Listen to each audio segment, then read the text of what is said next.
What is up, guys? It is the Bluebloods here, back with, it's not really back, man. This is our first week 1 preview. We had our week 0 previews. Recaps dropped yesterday. I was so pumped for week 0. It was a great set of performances, but week 1 is loaded. Usually we won't preview this many games, so we're starting these dropping today on Tuesday. We have 3 dropping today, 4 tomorrow. We got a bunch on Friday as well. So we have a bunch of previews coming y'all's ways because week 1 is so loaded and we have so many games we want to cover. Listen, if you're new, subscribe now. Hit that subscribe button and join the Bluebloods, man. We have the best and the most diverse college football content coming y'all's way on any podcast and or YouTube channel. So please subscribe and support us, man. We appreciate all the support. Also, shout out to my co-host B-Dub, man. He'll be out probably for the next week or so. He lives in Baton Rouge. That hurricane really messed up all the power lines and internet down there. So thoughts and prayers go out to my guy B-Dub. I'd ask y'all to also keep him, man, in y'all's thoughts and, let him know that y'all are supporting in the comments and everything like that. I know he'd love that because he wants to be here, just can't right now. But let's get into this matchup, man. This is a matchup I'm so pumped for. Thursday night, 7 p.m. Central Time, live on Fox.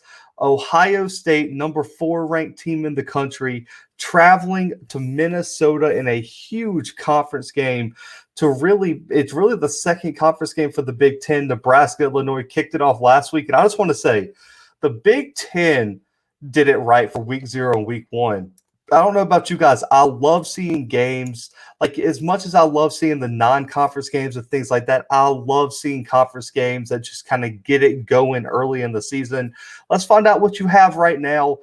And they did it in Nebraska. Illinois getting the big upset over Nebraska. Can Minnesota pull off the upset over Ohio State? Ohio State is a 14-point favorite right now, guys. And Ohio State's looking to replicate their 2020 run to the national championship, but now they get CJ Stroud stepping in for Justin Fields at quarterback. Minnesota had a steep drop-off after their breakout 2019 season, but PJ Fleck and the Golden Gophers are primed for another big run. And so I want to move down here, guys, to what are the keys for Ohio State to win? And what are some players to look for? What are some things to look for the Buckeyes? And I understand they're probably, a huge favorite on the road. But for me, I just don't want to, hopefully this isn't understated. I know it will be on some channels. How big of a test is this for CJ Stroud, given what he has to face next week when Oregon rolls into Columbus with that defense? Because I think that Oregon defense might be better than any defense Ohio State's going to see this year, at least in the Big Ten. I don't know what to expect from CJ Stroud on the road in his first start. Now, I do want to say this. Stroud steps in for one of the best quarterbacks in Ohio State history in Justin Fields. I'll say that. I know Ohio State fans might push back, but for me, he's one of the best of all time. And he won a very competitive quarterback battle. There were some dogs fight for that spot, and then you throw in Quinn Ewers coming in early, even though I don't think he ever was realistically going to compete there. But when I look at Stroud, he has the arm talent to make all the throws. For me, what it's going to come down to is his ability to have, solid pocket presence and the ability to deliver the deep ball on time. The biggest thing with deep balls is you have to get them on time. You got to put them in the right location. Those are the 2 big questions for me for him. But luckily, the key for this Ohio State offense this year is get it to your playmakers. They have so many playmakers at every position on this Ohio State team that all Stroud has to do is not wreck the Ferrari, and Ohio State should be clean sailing throughout the year. When you look at what Stroud has surrounding him, that's what's so impressive about this Ohio State team for me. You look at the wide receiver starting off. You could just name Chris Olave and Garrett Wilson, and that would give you a better wide receiving core than I would say probably 90% of college football. And that doesn't even include the depth at that position that you have at Jackson Smith, you have at Marvin Harrison Jr., you have like 7 deep. And I've said that on our Big Ten preview.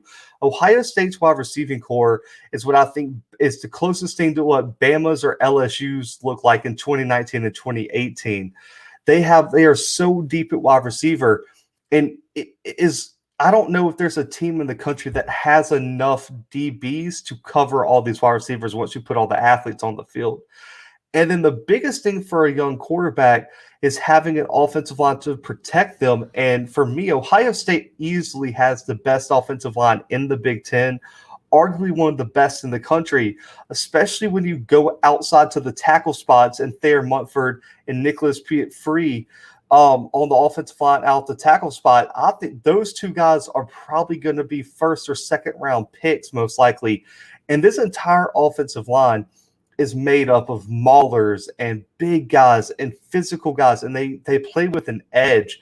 And for me, this is going to be one of the better Ohio State offensive lines we've seen, and I think it's complete. I don't think Stroud's going to be under a lot of pressure, which is good because one of the keys is to keep him clean. The cleaner you can keep him on the road in his first start, the better. Because what you don't want to do is Minnesota get pressure early, speed his internal clock up early, and then then even if you're protecting him later in the game, he's getting rid of the ball too early or he thinks he has to abandon the pocket too soon.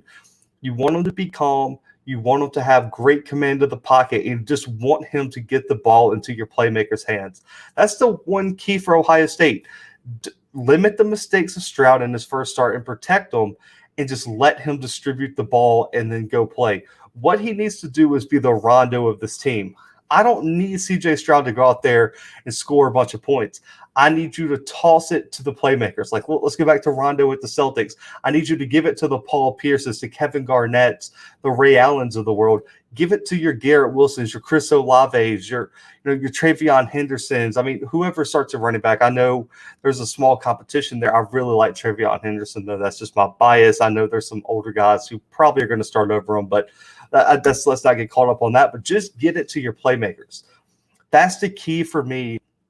When you look at what Ohio State needs to do to win this game, just play within yourself. You're the more talented team. You have more playmakers. Don't overcomplicate the game plan. You can go out and win this game by just playing Ohio State football. And for me, moving down to the keys for a Minnesota win. Minnesota was one of my sleeper teams this year. I'm going to keep it honest with y'all. Said that on the Big Ten preview. They're a sleeper team. I don't know if they're that contender talent yet, but they have they have all the pieces returning outside of really Rashad Bateman, maybe Tyler Johnson. If you go back to the 2019 team that really set the world on fire, beat the Auburn Tigers in the Outback Bowl, and really was one game away from representing that division in the Big Ten title game. My key is Tanner Morgan. Which Tanner Morgan are we going to get, guys? Is it going to be the Tanner Morgan of 2019?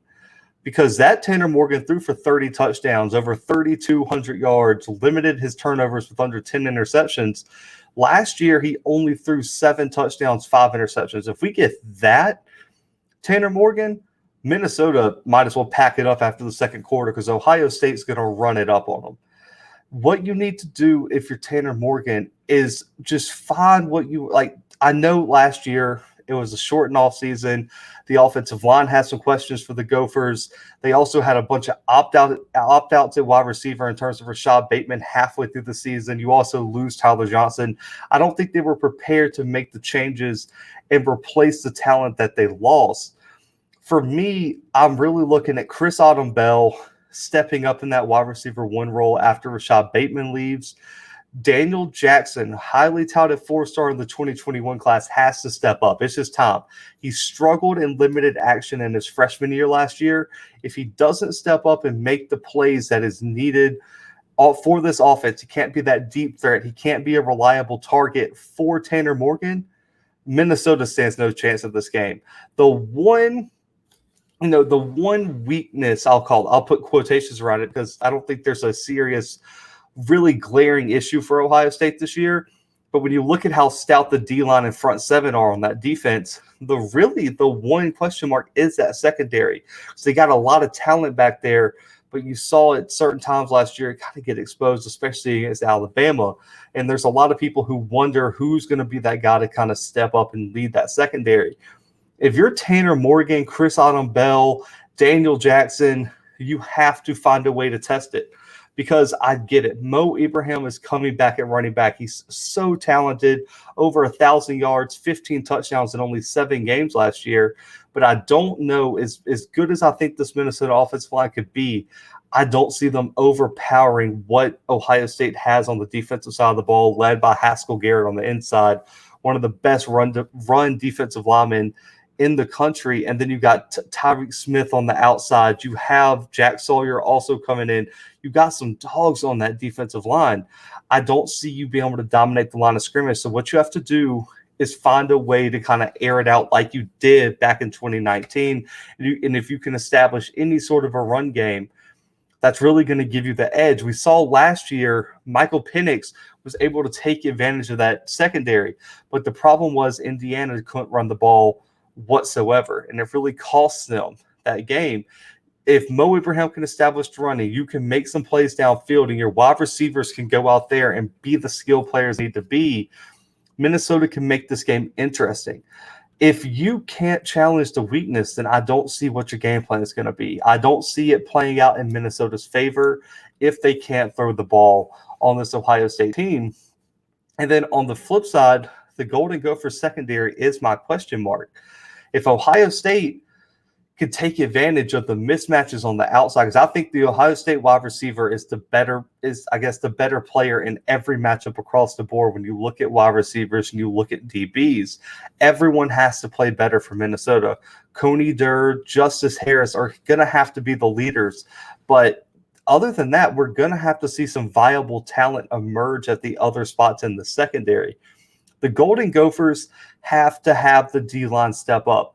One of the keys is if you can't get pressure on Stroud, he's gonna tear you apart. Because what he's gonna do is sit back in the pocket, and those wide receivers are too good in one-on-ones and even in zone coverage, finding the open spot and or beating man-to-man coverage. Chris Olave was the best wide receiver last season outside of Devontae Smith in creating separation against his matchup. If you can't get that internal clock moving real fast for CJ Stroud, then that's a wrap. And that's why that's one of the matchups to watch. It's the D-line of Minnesota versus the O-line of Ohio State. Which one's going to give? If Minnesota can't get pressure, go ahead and probably wrap it up for the Golden Gophers, because I just think CJ Stroud, that running game and that defense are going to be too much for them down the stretch. It's going to be an interesting matchup. If this was in Columbus, I would probably say Ohio State by a much larger margin. But for me, being in Minnesota, fans finally being allowed back, key pieces on the Minnesota offense returning, CJ Stroud's first start, I expect a little bit of rust early. I really expect this to be a slugfest early in terms of, I wouldn't be surprised if Minnesota takes an early lead and everyone's kind of like, man, when's Ohio State going to pick it up? But I think in the second half, Ohio State flexes their muscle, kind of pulls away in this game. For my official prediction, guys, I have Ohio State 41, Minnesota 31, a 10-point win for Ohio State. I don't have them covering week 1 on the road with a first-time starting quarterback. They're very, very talented. But I think Minnesota and PJ Fleck can't be overlooked. With this being a road game with a new quarterback with some question marks on the back end of the defense, I think there's going to be that bit of a slugfest early.